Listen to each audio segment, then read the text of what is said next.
Um avião com seus passageiros estava repleto e indo de um país para o outro, e nesse avião tinha algumas peculiaridades, algumas pessoas conversando, outras mais sérias, mas uma coisa chamava a atenção dos passageiros. No meio da aeronave, ali no corredor, tinha um menininho que estava brincando com seus brinquedinhos ali, em especial um aviãozinho também, que ficava aviãozinho o tempo todo. De repente o piloto emite uma mensagem para os passageiros: senhores passageiros, estamos sendo acometidos por um problema de tempestade e o avião entrará numa turbulência. Peço a todos que se sentem, apertem seus cintos e confiem em Deus. De repente a aeronave começa a ter turbulência total. Aquela tremedeira terrível, começa a cair máscara de oxigênio, começam a cair malas ali no avião. Os passageiros começam a gritar, começam a apagar as luzes dentro e o menininho lá com o avião.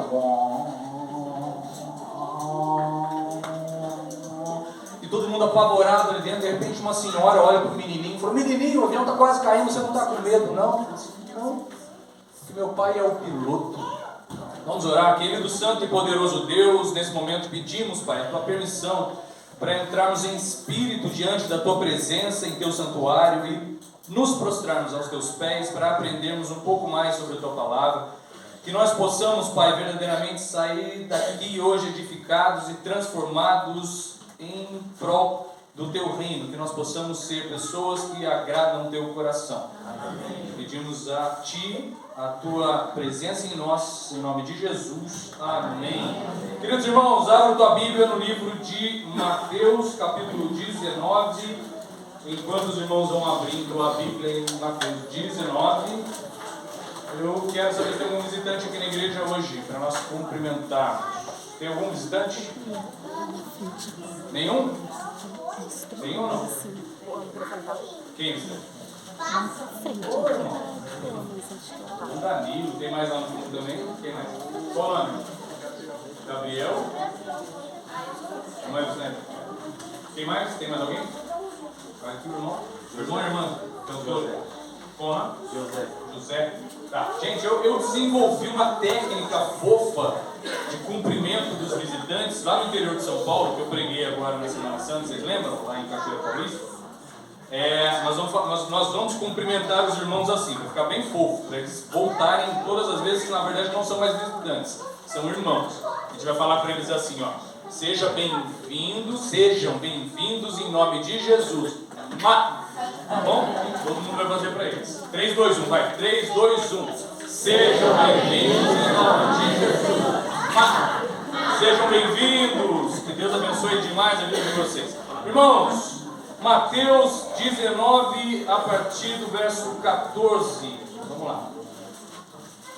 Jesus Cristo está conversando com os seus discípulos, onde eles se incomodam ali com a presença de algumas crianças. Então Jesus disse assim: deixem vir a mim as criancinhas e não as impeçam, pois o reino dos céus pertence aos que são semelhantes a elas. Amém? Amém. Esta frase, ela tem muito mais subtexto do que muitas vezes nós imaginamos. Está falando somente de crianças na cronologia do tempo ou na faixa etária. Não estamos falando aqui somente de crianças nesse período.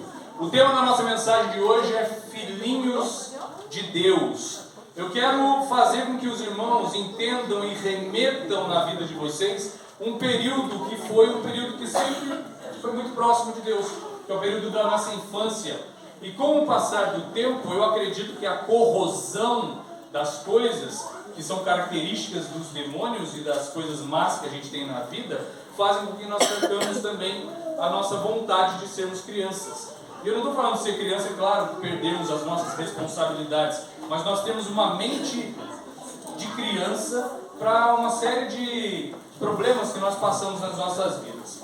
Vamos lá, nós temos algumas fases, e eu vou ter que falar bem correndo, que o irmão Gilberto pôs um 38 lá atrás de mim, você tem que terminar esse culto 11h35. Eu vou tentar fazer os melhores momentos aqui então. Posso roubar o tempo um pouquinho de vocês, que até 11h36 pelo menos? Posso? O Gilberto é muito radical. Foi radical, né? Posso até meio-dia? 40? Posso também? Não! Vou fazer o que em casa? Ninguém tem uma faxina para fazer em casa. Hoje não pode. Aí criança dá almoço, 1 hora que ela vai comer mais, ela está com mais fome, né? E criança nós vamos falar sobre isso também. Criança tem nem, você vai chegar lá, não vai querer comer o brócolis que vai estar lá. Vocês vão ver. Vamos lá, irmãos.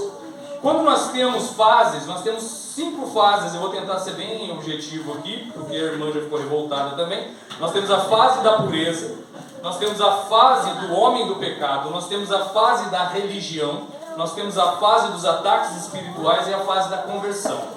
Eu vou pedir então para os irmãos prestar bastante atenção.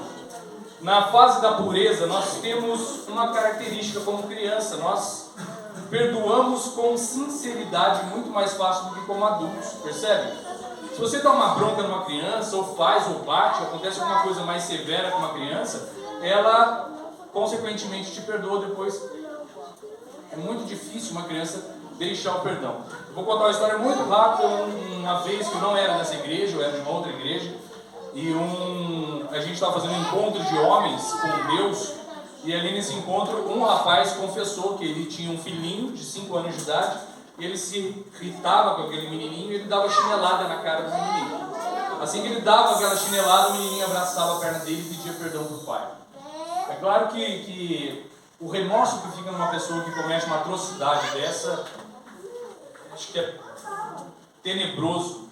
E eu estou dizendo para vocês a questão do outro lado, o perdão que o menininho aplicou sobre o pai. Que muitas vezes cresce, a dor já passou, a dor física pelo menos já passou, e ele acaba sendo muito forte em conseguir converter isso para um perdão.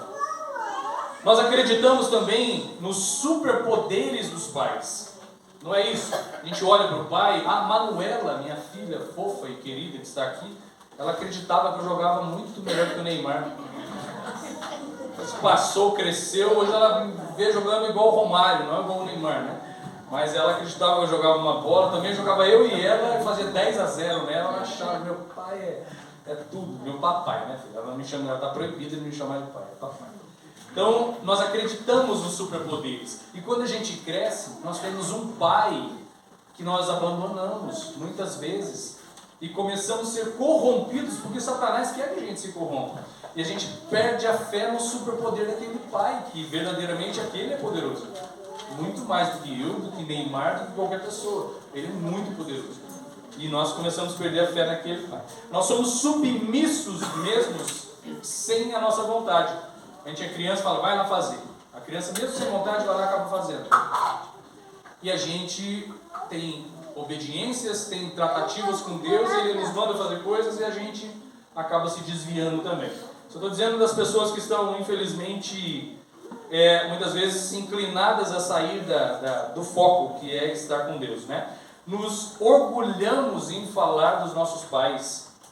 Meu papai vem me buscar na escola. O meu papai. Eu estou dizendo do meu papai, mas também minha mamãe, mas eu estou dizendo dali, do genitor. E quando nós entendemos isso, muitas vezes nós lembramos que a gente tem vergonha de falar que somos cristãos. Muitas vezes a gente entra no estabelecimento, as pessoas estão falando de Deus ali, toda vez que está falando de Deus, ou quase, né? Quase 98,7% das vezes que eu entro no estabelecimento e a pessoa está falando de Deus, eu já fico meio perto, já começo a me meter no assunto.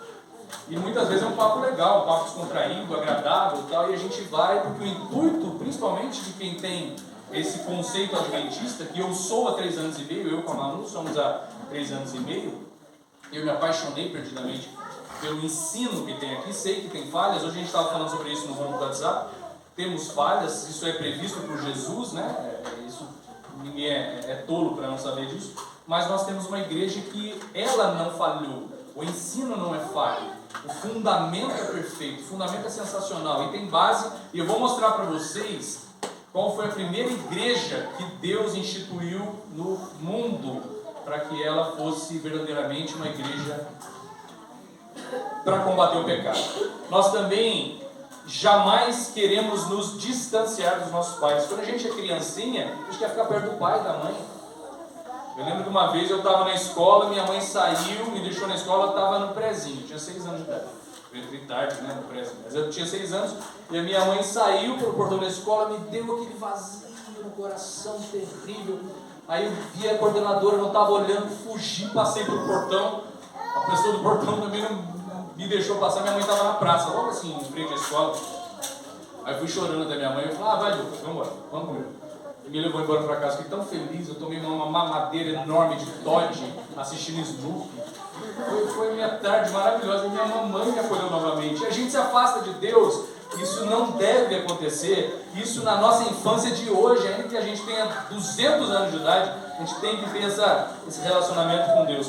E muitas vezes a gente pensa assim, mas eu vou ser criança, eu já tenho 60, 70, 80. Se nós compararmos com o pessoal da Bíblia, Matusalém teve 969 anos, nós somos uns bebês perto de Matusalém, não tem ninguém muito próximo dele aqui, né? Então nós não temos.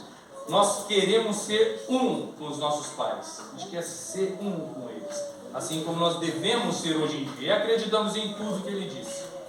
Nós acreditamos em tudo que o pai disse. Mais uma vez o exemplo da Manuela, que é uma filha muito próxima a minha, tudo que eu falava para ela acreditava, mas eu não minto para a Manuela. É um detalhe, eu não minto para a Manuela, eu nunca menti para a Manuela. E tudo que eu falava para ela, às vezes a mãe falava uma outra coisa, mas papai falou tal coisa. E eu falava, ele está ao final para provar. E a gente duvida de Deus. A gente duvida de Deus. E a gente começa a ter problemas com isso porque nós duvidamos de Deus. Nós passamos a ser a pior coisa que nós podemos ser, adultos. Estão me entendendo? Quem está me entendendo, diga amém, por favor. Nós não devemos ser esse tipo de adulto que é corrompido, que é problemático. Tem tanto problema no mundo que a gente não vê uma criança inimiga da outra, planejando guerra contra a outra, tentando assaltar a outra, odiando a outra. Isso não existe. A criança se relaciona imediatamente. Você coloca no parquinho, você vê que eles se relacionam. É uma coisa linda o que é ser criança. Isso que Jesus falou, aqueles que são semelhantes a elas têm o reino de Deus. Em Apocalipse, capítulo 2, eu não vou ficar pedindo para ficar abrindo, não, eu vou ler, mas em Apocalipse, capítulo 2, versículo 4 a 5, diz assim: Tenho, porém, contra ti que deixaste o teu primeiro amor.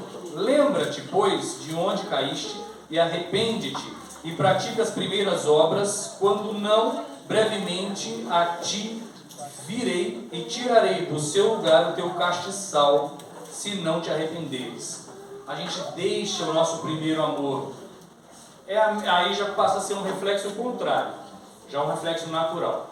É a mesma coisa da criança que vai se tornando, por exemplo, um adolescente e começa a se afastar dos pais. E começa a não mais ouvir as vozes dos pais. Nós temos um quinto mandamento, né?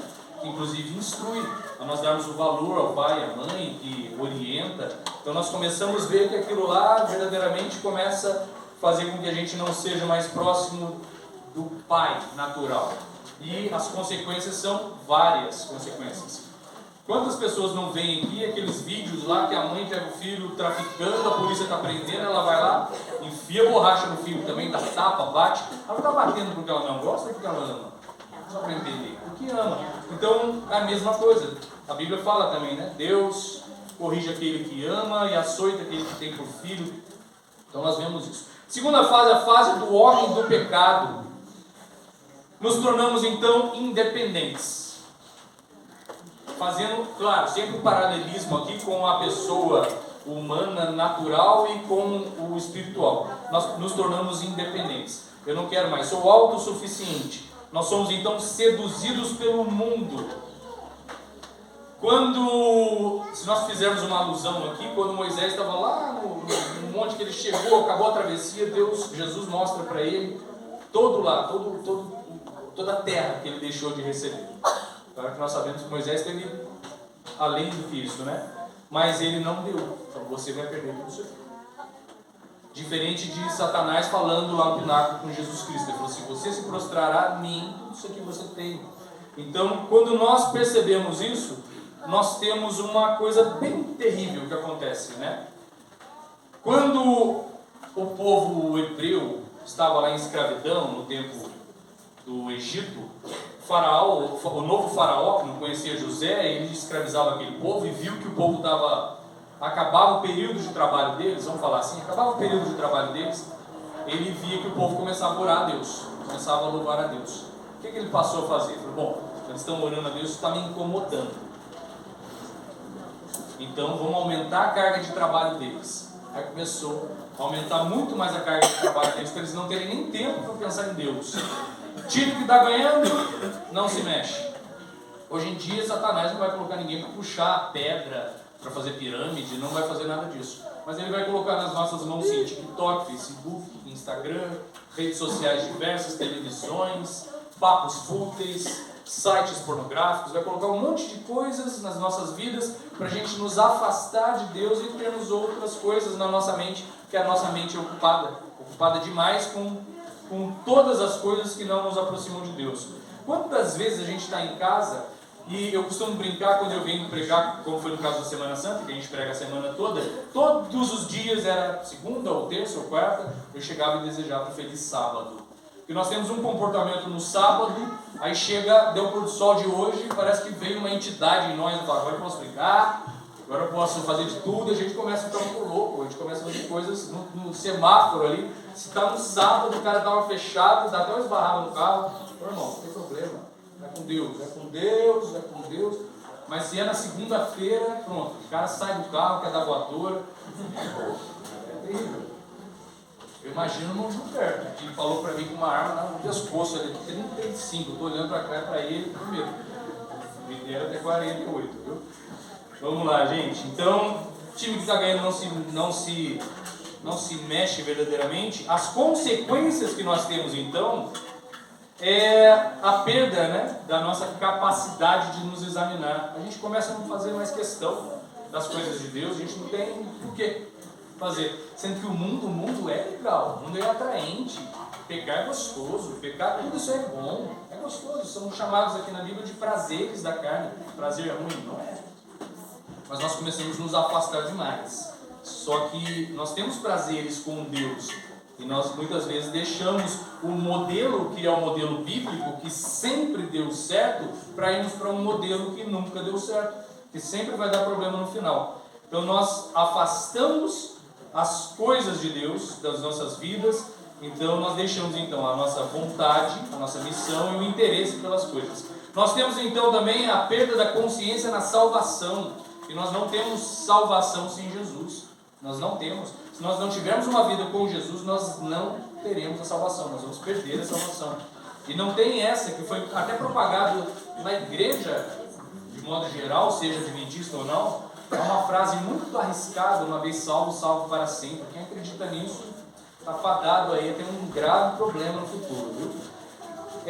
A Bíblia fala lá em Coríntios 7 que os pecadores e até suas descendências teriam problema, porque até os filhos nasceriam imundos, não há um justo sequer, ainda que seja criança. Se a pessoa estiver no pecado, vai tudo. Por que eu vou ter uma descendência lá no céu? Deus ele não está se suplicando para nós termos aí, adorar a Deus. Ele faz um homem de uma pedra, se ele quiser, não precisa da gente.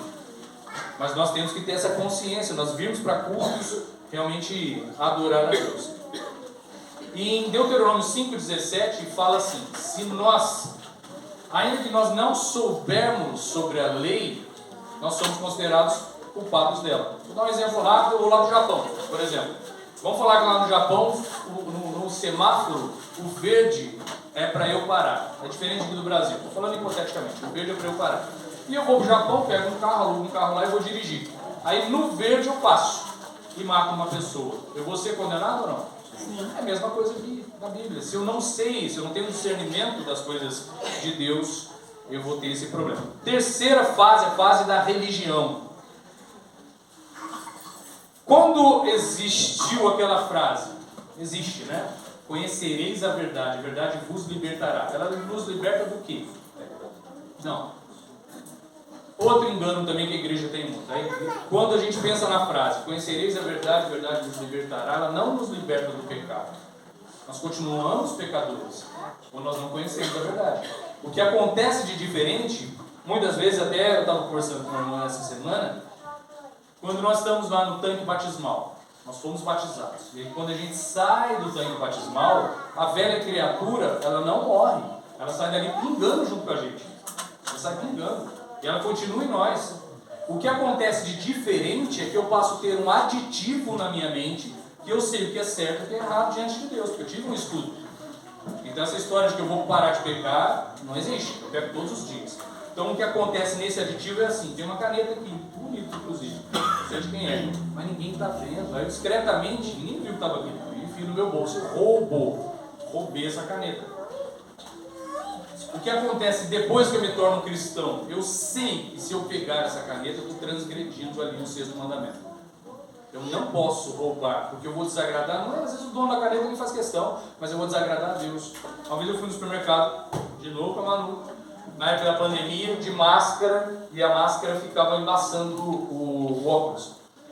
E eu tinha o costume de pingar uma gotinha numa lente, outra gotinha numa outra lente de detergente, besuntava assim, limpava. Quando passava o vapor novamente, não ficava. Quem usa óculos sabe disso, não ficava mais embaçado. Aí eu fui no roldão aqui. Aí cheguei lá, pinguei uma gotinha, pinguei outra, mas não devia ter uns 8, 9, não, tinha mais, tinha uns 9, 10 anos. Eu já tenho 13, foi logo que ela se converteu. Aí ela olhou pra minha cara e falou: papai, você não tá roubando, não? 2 gotas de detergente. Eu estava roubando ou não? Estava roubando. Então o que eu tive que fazer? Pegar o detergente e levar para casa sem precisar. Mas eu usei, né? Eu ia precisar um dia, então usei. Então não pude roubar. A gente tem consciência então. Então o pecado continua junto com a gente. Saiu do tanque pingando. Mas a gente tem só a diferença. Então é aquela coisa, a gente sai das trevas e vai para a luz, sai do poder de Satanás e vai para Deus, quando nós temos o conhecimento da verdade. Por isso que a frase, conhecereis a verdade vos libertará do quê? Do engano, das trevas, é disso que nos liberta, não do pecado. O maior exemplo que nós temos disso também, da fase da religião, é o filho pródigo, né? O filho pródigo vai para o mundo, se arrepende de tudo que ele faz lá, depois ele volta. Aí eu tenho 2 perguntas nessa fase para os irmãos, não precisam responder. Como está a nossa proximidade com Deus no tempo de agora? Individualmente falando. E quem manda mais entre vocês dois? Você ou Deus? Ou você determina algumas coisas que vão acontecer na tua vida, pede para Deus, mas você fica se metendo em tudo lá para você fazer. Não, Deus, peço que faça com o teu poder, o Senhor é o meu sócio, mas eu vou fazer do meu jeito. Então quem será que manda mais, né? E quando a gente manda mais do que Deus ele vai ter que recuar, porque nós temos livre-arbítrio também, ou confiar, que é o mais sensacional. Então nós temos nisso 2, na verdade, inteligências. Quando nós falamos de inteligências, nós temos 9 inteligências dentro da nossa mente, que são chamadas inteligências múltiplas do cérebro. Nós temos lá a verbal-linguística, a lógico-matemática, corporal-sinestésica, inteligência musical, visual-espacial, intrapessoal, interpessoal, naturalista e a 9ª espiritual existencial. Nós temos um psicólogo aqui fantástico, ele sabe muito mais do que eu sobre isso, mas nós temos nesse caso, nesse exemplo então, a capacidade da inteligência visual e a inteligência intrapessoal, que é a capacidade de olhar para dentro de mim e ver como eu estou, e a visual para saber como é que foi meu passado, meu presente e meu futuro. E vamos para a próxima fase, que é a fase dos ataques espirituais. Vai dar tempo? Estou correndo aqui, Gilberto. Na fase dos ataques espirituais, eu tenho aqui, então, estruturados em mim, alguns pilares que podem ser abalados com essa estrutura. Então vamos lá. Nós temos 3 pilares, que é a fé, a obediência e uma palavra que eu vou pedir para a igreja repetir e cravar no coração e na mente essa palavra. Indignação. Repitam comigo. Indignação. O que faz a indignação nas nossas vidas? Ela faz com que a gente evite o pecado. Por que Cristo morreu lá na cruz? Ele estava indignado com o pecado. Ele viu uma planta morrendo, ele ficou indignado. A morte não era um plano, entrou com força no mundo, entrou, e não era para nenhum de nós passar o que a gente passa. A gente olha as atrocidades na televisão, ou vê as atrocidades das nossas famílias, ou vê um familiar que a gente ama tanto com uma doença severa, seja criança, adulto, idoso, a gente vê as pessoas passando está se corroendo aos poucos, e a gente muitas vezes esquece de se indignar. Foi por isso que Jesus morreu na cruz. Principalmente, ele estava indignado com tudo isso que aconteceu. Eu vou lutar até o final, porque eu não concordo que Satanás entrou aqui e fez o que fez. E a gente perde muitas vezes a mente de Cristo. Com isso, com a indignação, fez com que Cristo vencesse o pecado. Com a indignação, fez com que os servos de Jesus, aqueles lá do primeiro século, os verdadeiros servos de Jesus se convertessem. Fez com que os heróis da fé fossem diferentes do mundo. O que a Bíblia fala lá em Hebreus 11? Eram homens que o mundo não era digno deles. Não era quanta coisa boa tem no mundo, mas o mundo não era digno daqueles homens. Morriam por Jesus. E é muito mais lindo do que isso. Isso, então, entra uma outra inteligência. A inteligência interpessoal, a capacidade de olhar para o outro. E o outro está fazendo aquilo muitas vezes e a gente tem que administrar bem aquela situação. Em Mateus capítulo 7 fala assim: não julgueis para não ser julgado. Eu posso julgar o próximo ou não? Posso sim. Eu não posso julgar, por exemplo, vamos supor que eu estou cometendo alguma coisa que é uma falha minha e eu não tenho tolerância com o próximo. Aí eu não posso julgar nessa mesma proporção. Mas em João 7, vamos lembrar lá, Mateus 7, João 7, vocês olham em casa lá. João 7 fala assim: não julgueis segundo a aparência, mas julgueis segundo a reta justiça. Não julgueis segundo a aparência. Eu passo na rua, de madrugada, tem uma moça lá trabalhando com uma mini saia, com uma bolsa, ou está parada numa esquina, não está trabalhando, mas eu já dei muito spoiler, né? Mas ela está ali na esquina parada, com uma saia acima do joelho, com uma bolsinha. Eu posso passar e imaginar já que ela é uma prostituta? Ela pode não ser, pode estar esperando alguma coisa para voltar do trabalho, alguma condução, um Uber. Então eu não posso julgar segundo a aparência, mas eu posso julgar segundo a reta justiça. A pessoa está aplicando o erro, eu posso julgar sim. Dentro da igreja, quando eu vejo erro, seja aqui ou qualquer outra igreja, é missão do cristão corrigir, exortar o que está acontecendo. Por exemplo, vou fazer a pergunta para os irmãos. Manuela menor, ela foi lá na minha casa, era um domingo, nós passamos sábados felizes juntos. Aí no domingo eu falei para ela assim: filha, lava essa louça pro papai aí. Por que eu falei isso? Manuela ficou pior que o Gilberto ali atrás, enlouquecida. Aí eu falei: por que você está assim nervosinha? Eu falei: pai, porque eu não gosto de lavar louça. Eu falei: você acha que eu gosto? Você acha que eu dou uns pacates no show da alegria, dou piruleta no ar? Você acha que eu faço isso? Eu não vou lavar louça. Aí eu falei: não, mas eu nem sei lavar louça. Ah, que maravilha, filho, olha quanta louça. Vai fazer pós-graduação de lavar louça. Enfim, em resumo, ela foi lá e lavou a louça com um bico desse tamanho assim. Pergunto para os irmãos: eu fiz bem ou eu fiz mal para o Manuel? Fiz bem, então eu posso corrigir. Amém? Se eu posso corrigir a Manuela, eu não posso corrigir as pessoas que eu amo. E quem eu amo? Quem eu devo amar? Amar não é sentimento. Amar é uma obrigação. Tem pessoas que eu nem vou com a cara, mas vem aqui e tem uma parada cardíaca. O que eu tenho que fazer? Se eu sei fazer massagem cardíaca, eu vou salvar a pessoa, que ele é ato de amor. Não preciso nem gostar da pessoa. Mas amor é isso. Jesus, ele não conhecia as pessoas todas que estavam ali. Ah, mas Jesus é Deus, tá, mas ele não estava como Deus na cruz. Ele não estava como Deus nos 33 anos dele aqui na terra. Ele estava como um ser comum. Que é um outro erro também que vem lá da igreja de Roma, para achar que Deus, Maria, Jesus são pessoas sobrenaturais, os X-Men da vida, os Marvel da vida, e nós não conseguimos atingir aquele nível. Vou mostrar outro nível para vocês aqui. Assim, da mesma forma, é a questão do joio e do trigo. Muitas vezes a gente percebe o joio dentro da igreja e fica quieto, porque a gente acha que a gente não pode nem falar nada. E qual é o joio? É a atitude da pessoa. A pessoa às vezes está ensinando coisas erradas, está fazendo coisas erradas, então eu vou ficar quieto? Eu não posso ficar quieto. Foi o exemplo que eu dei lá no ano passado, na Semana Santa, em Cruzeiro, que eu estava junto com o pastor, não vou dar mais detalhes não, mas eu estava com o pastor, e eu vi que o pastor contratou pessoas para trabalhar num sábado. Pode fazer isso ou não? Não pode? Ah, mas eu fui quase crucificado, porque eu falei, deixa eu falar uma coisa que eu penso de coração. Vamos passar mais 3 minutos. Se eu vejo um padre que estudou lá 12 anos a Bíblia, o cara não guarda o sábado, não é para ficar indignado? Lembra da palavra indignado? Não é para ficar indignado com isso?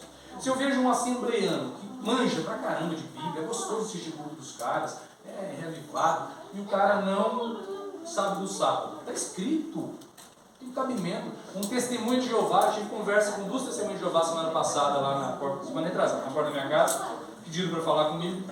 Falaram, escutei tudo, eu falei assim: posso falar também? Comecei a falar. Aí eu mostrei Hebreus 4, a menina começou a ficar assustada. Eu mostrei que Jesus aceitou que se prostraste aos pés dele, ela começou a ficar assustada. E eles vão perdendo o argumento. Aí teve uma hora que eu peguei e falei assim, por que você... Jesus não é Deus, né? Não, Jesus é criatura. Por que vocês não...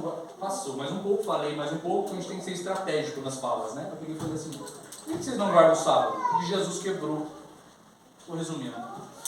Fala, mas Jesus sendo criatura quebrou, então ele não foi tão herege quanto Lúcifer? Porque se ele era criatura, como é que ele vai desfazer o manto do Criador? Não tem cabimento. A menina começou a ficar abalada. Aí veio uma outra moça. Ela, parece que eles vêm para interromper, né? Se vê que a pessoa está falando alguma coisa de religiosidade e ela vem para interromper. Aí uma moça simpática, tudo, a princípio, depois ela começou a ficar com uma cara enfesada. Ela pegou e falou assim, eu estava dando um grande conflito para as moças. No porta-malas do meu carro tem alguns, eu peguei e estava dando para um, para outro, e falei assim, você não vai ganhar, que você perdeu a conversa, viu?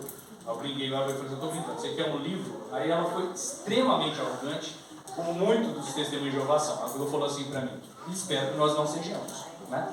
Ela falou assim, não, eu tenho outras fontes onde eu me aproximo de Deus.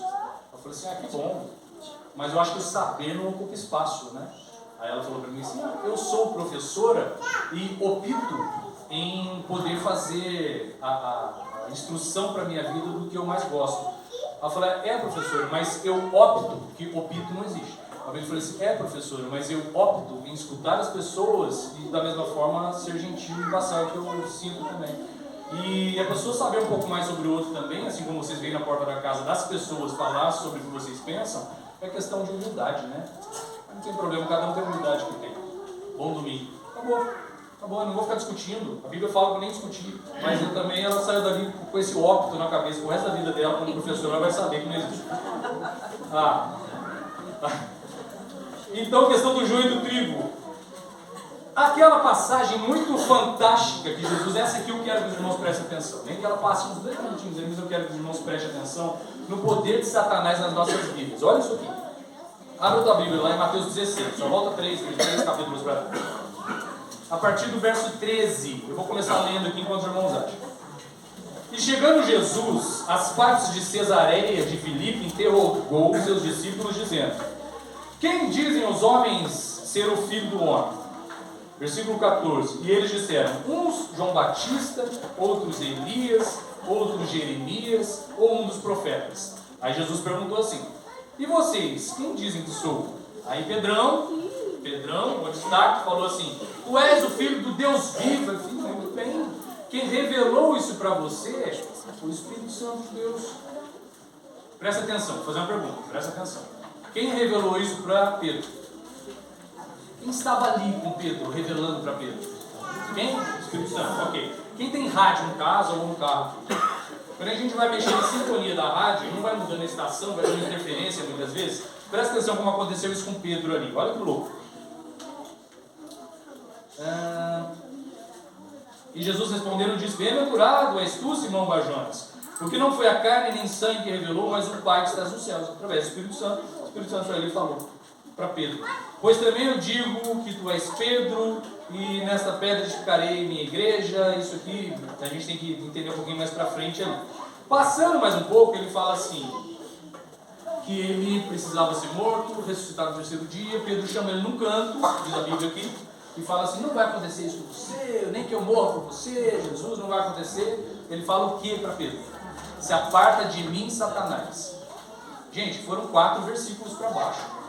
Menos de 1 minuto de conversa. O Espírito Santo estava falando com ele, mas Satanás estava falando com ele também.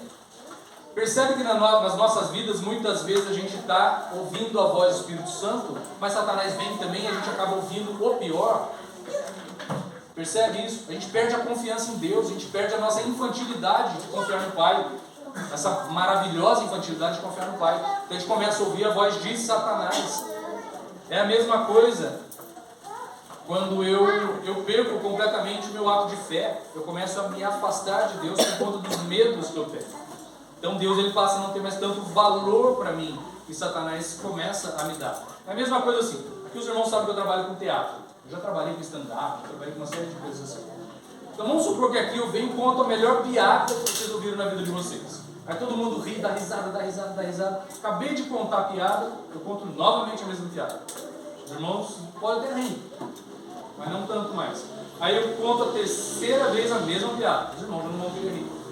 Conto a quarta vez, aí o Gilberto fala, meu irmão, acabou mesmo, tem que ficar aqui. Acabou o culto. Por que nas coisas boas eu consigo fazer um filtro e eliminar da minha mente, e as coisas más eu não consigo tirar da minha mente muitas vezes? E vou deixando aquilo lá fomentar na minha cabeça, e vai agravando, porque Satanás tem uma atuação muito forte em nós. O que é bom para combater? Qual é o remédio para combater Satanás? É jejum e oração. Quando está muito intenso, vai para o jejum, faz um jejum sincero. Não é jejum, vou ficar 3 dias sem comer chocolate branco. Não é isso, não. Jejum sério, jejum cristão. Enfim, então com isso nós temos o que aqui? A opinião, as nossas opiniões passam a ser uma confusão. O reino, então, que somos nós participantes, ele começa a ficar subdividido. E nós temos aqui opiniões A, opiniões B, com coisas que não precisam ter. Eu tive uma conversa com a irmã Maria essa semana, vou contar, irmão. Uma conversa, mas assim, eu gosto demais dessa igreja, eu gosto demais dos irmãos, eu não sou falso, eu não preciso estar aqui. Não preciso estar aqui. Tem tanta igreja adventista que é igualzinho o modelo, não é? Eu não preciso estar aqui. Eu estou aqui, quando eu não estou aqui, porque eu estou viajando. Mas eu gosto muito da irmã Maria, ela é extremamente humilde, no sentido de próxima de Deus. Mas eu falei para ela que eu tenho uma canção que está no meu coração, que quando essa pessoa chamada Manu, ela tinha 1 aninho de idade, 1 ano e meio, disso 1 ano e meio, 2 para menos, vai. Eu punha ela no meu colo, de madrugada quando ela acordava, fica aqui. Eu punha ela no meu colo e cantava uma música para ela. E essa música é linda, o teor da música é lindo e tal. E eu mandei para a irmã Maria e falei, mas irmão, tem bateria nessa música. E a igreja, parte da igreja não gosta da bateria. Mas é um estudo que eu acho que os irmãos tinham que fazer um pouco mais profundo. Fica de conselho, que assim como a bateria não foi condenada por Ellen White, nem pela Bíblia, também o teatro também não foi. Em hipótese alguma. Está tendo uma interpretação errada. E eu penso assim, eu como ator, eu tenho um espetáculo que fala de Cristo, tanto para criança quanto para adulto. São 2 espetáculos distintos. Eu estando ali, uma vez eu ouvi um pastor que não é adventista, ele falou para mim assim, Douglas, eu como pastor não tenho autoridade nenhuma de ir para o teatro. Se eu chegar lá, o povo levanta e vai embora. Mas você é lá do meio, as pessoas vão falar assim, o que ele está falando? E realmente surtiu efeito. Isso aí foi para quê? Porque dentro do teatro eu tenho ali uma prostituta, eu tenho os gays, eu tenho os milionários que nunca vão entrar numa igreja, que não fazem questão, mas eles vão lá, e essas pessoas também precisam de Jesus. Ontem eu estava vendo um vídeo de uma mulher com mal de Alzheimer que não lembrava o nome do filho, não lembrava o nome do marido, não lembrava o nome de ninguém. Vou colocar no grupo se eu achar hoje. Eu acho que eu participei do meu grupo da família lá. Não lembro, participei sim. Eu vou colocar no grupo da igreja. Ela não lembrava de ninguém. Aí quando ele falou para ela assim, a senhora lembra de Jesus? Eu falei, ele é meu Salvador. Alguém viu esse vídeo? Ninguém viu? Alguém viu? Viu? Então, aí sim, a gente lembra, porque Cristo ele é imbatível em tudo que ele faz. Então quando nós falamos disso, às vezes a gente entra nos detalhes que não é necessário. A gente tem tanta coisa para salvar. A gente tem pessoas aí fora morrendo. Se a gente vai no supermercado, muitas vezes a pessoa está com a cara triste, não custa nada eu parar com a pessoa e falar, você está triste? E a gente desenvolver ali um relacionamento, uma amizade posteriormente. Eu fui entregar um grande conflito numa casa de macumba ali na Ace Costa. É engraçado? Não, a moça estava perdição. Aí comecei a conversar com ela, nós demos risada, conversamos sobre outros assuntos e tal. Eu sempre estou na Ace Costa. Eu posso passar lá de novo, uma mulher com a vida destruída, 4 filhos, e tá lá, eu preciso tomar um passe, e aos poucos a gente vai entrando. O Espírito Santo é assim. A gente não pode perder essas pessoas, nenhuma das pessoas. Os lixeiros, pergunta pra Manu, o lixeiro passa na porta da minha casa, já dei grande conflito para todo mundo, eles passam, buzinando o caminhão, feliz. A gente tem que ser amigo de todo mundo, e diferente, a gente não tem que ter interesse na amizade da pessoa, a gente tem que ter interesse no reino de Deus. Aí sim, a gente mata um ou outro aqui por causa de 10 reais. A Bíblia fala lá em Apocalipse 21, o chão do céu é feito de um ouro tão puro que parece vidro transparente. A gente vai pisar num ouro, é o mais lindo dos ouros que a gente viu. A gente tem que imaginar isso. O que Paulo falava do mundo aqui? Isso aqui, para mim, tudo isso aqui é esterco. É esterco. Para mim, nada me interessa nisso aqui. Eu quero estar com Jesus. Se nós não tivermos isso em mente, levarmos uma galera com a gente não tem discernimento do que é realmente um servo de Jesus Cristo. Aí nós temos aqui muitas vezes um julgamento que a gente olha para um cara, esse é um traficante, esse aí é um... Tem gente que nunca vai poder pregar numa igreja porque teve um histórico ruim. Paulo, o maior teólogo da Bíblia, não entraria em muitas das igrejas. Mas pau que nasce torto, irmãos, não morre torto, porque Jesus é carpinteiro. Vou fazer mais uma pergunta para os irmãos aqui. A igreja é um hospital, sim ou não? Sim. Não é, não tem base bíblica nenhuma para dizer que isso aqui é hospital. A igreja é um exército de Deus. Olha aqui que eu vou ler para vocês. Mateus capítulo 16, guarda lá para 16. Verso 18. Que hospital? O hospital tem gente doente, nós não somos mais doentes, nós somos conhecedores da palavra.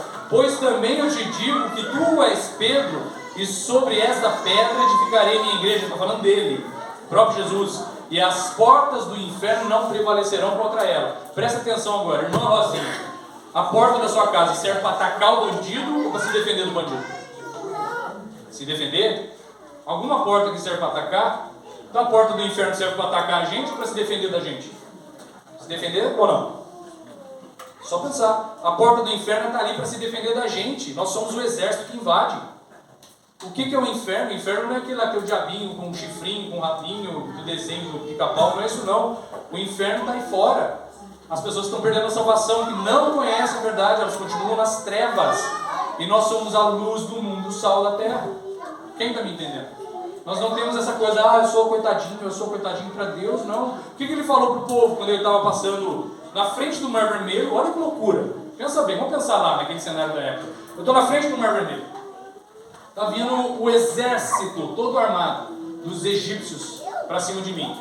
O povo ficou desesperado, foi falar com Moisés. Moisés chegou para Jesus e falou: pai, o que a gente faz? Ajuda aí. Por que vocês estão me pedindo ajuda? Já não falei que vou ajudar? Diga ao povo o quê? Diga ao povo que marche. Às vezes a gente está passando dificuldades financeiras ou qualquer dificuldade, que falta isso. Eu passei uma crise financeira tão ruim que, graças a Deus, eu acho que eu estou até um pouco nela ainda, estou com os resquícios dela ainda. É uma crise tão ruim que eu falei assim: cara, alguma coisa Deus queria falar para mim. E veio essa passagem na minha mente: eu tenho que me mexer. Mas espera aí, não é se mexer reclamando, não é dando glória a Deus em tudo. Não é isso? Em tudo dá graças a Deus. Eu estou passando a pior fase financeira, eu estou sem nada para comer em casa. Graças a Deus, eu não tenho nada, mas eu tenho Jesus. Não é mais que suficiente. Quem não tem o que comer em casa perde a barriga, pelo menos, né? Não é assim? Então, assim, o que eu tenho que falar ali? Diga ao povo que marche. Olha essa loucura. O povo foi, começou a marchar, o mar começou a se abrir, mas porque o povo começou a marchar. Então, muitas vezes a gente está achando que o exército que está ali é um exército imbatível. E nós somos o exército. Nós não temos como perder. Para terminar,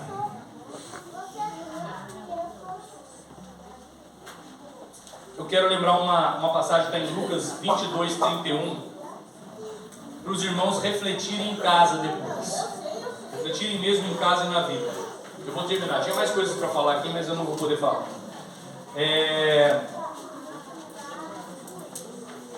Jesus Cristo chega para Pedro e ele fala assim: olha que coisa sensacional. Na véspera de Jesus Cristo ser crucificado, ou seja, Pedro estava 3 anos com Jesus. Fazendo o que com Jesus? Tocando em Jesus, respirando do lado de Jesus, ouvindo a respiração de Jesus. Ele tinha andado sobre as águas como se fosse um asfalto. Ele tinha visto multiplicações de pães, de peixe, ressurreição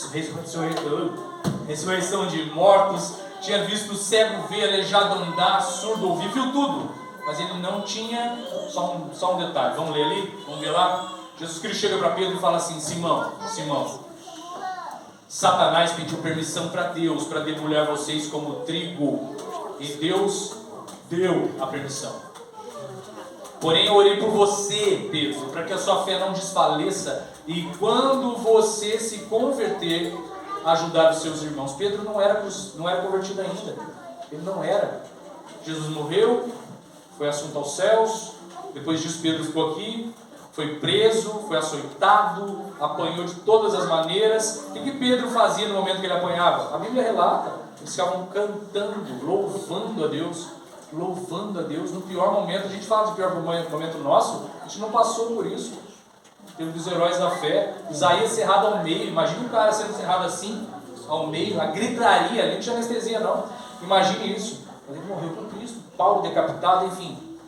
Quando você, Pedro, se converter, ajudar os seus irmãos. Então Pedro aprendeu o processo de conversão. Quando ele aprendeu o processo de conversão, em Atos capítulo 5, diz que até a sombra de Pedro curava as pessoas. Que já não estava mais, Pedro estava lotado do Espírito Santo. Não era o homem Pedro, mas o abarrotamento do Espírito Santo em cima dele. Sensacional. E a gente não se converte. Então a gente tem que olhar para a gente e falar, será que eu sou convertido? Eu estou fazendo uma coisa errada, a gente sabe o que a gente está fazendo. O que a gente está desejando. A gente sabe de tudo isso. Enfim.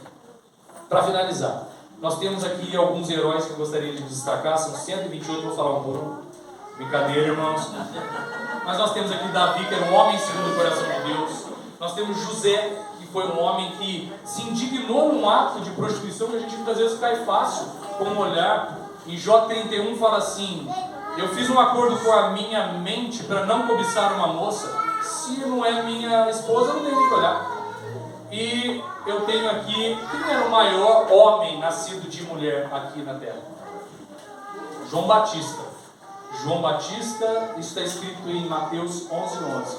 E de todos os nascidos de mulher, ninguém foi maior que João Batista. E o menor do reino dos céus é maior que João Batista. Mas tem um detalhe muito forte nisso aqui. João Batista ser considerado o melhor de todos esses aqui, ou seja, existe uma hierarquia, mas João Batista considerado o melhor de todos esses.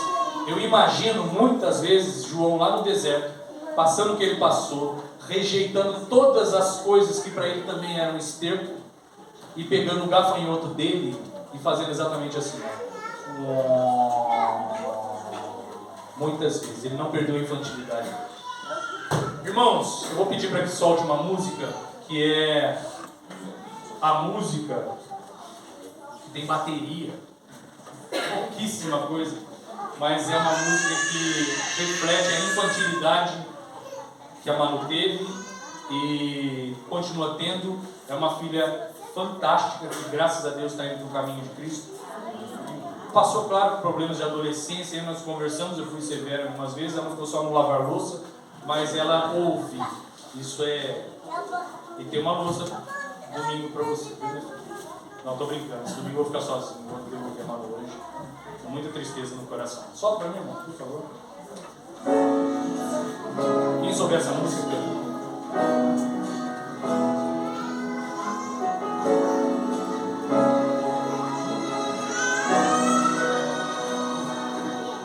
Se o sol se pôr e a noite chegar, tu és quem me guia. Se a tempestade me alcançar, tu és meu abrigo. Se o mar me submergir, a tua mão me traz à tona pra respirar e me faz andar sobre as águas.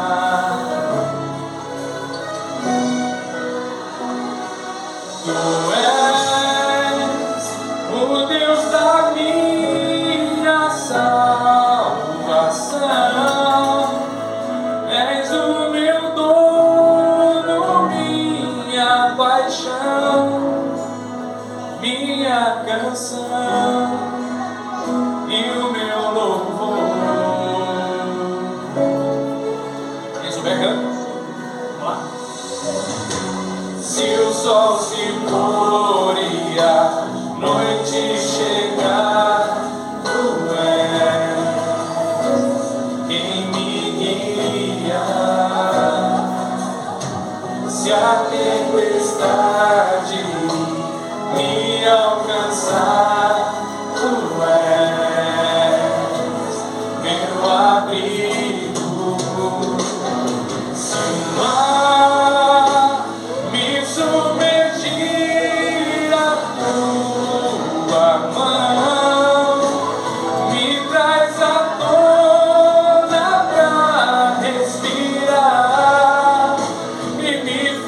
andar por sobre as águas.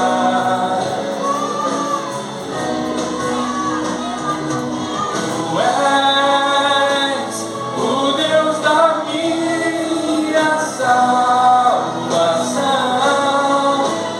és o meu todo, minha paixão, minha canção e o meu louvor.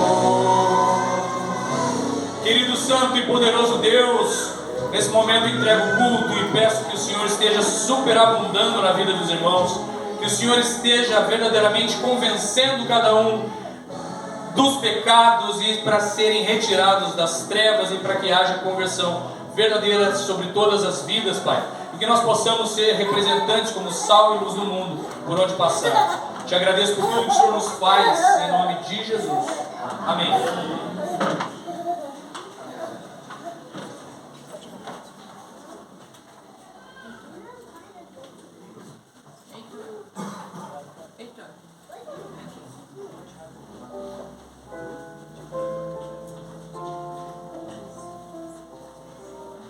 Para finalizarmos, entoaremos o hino 344.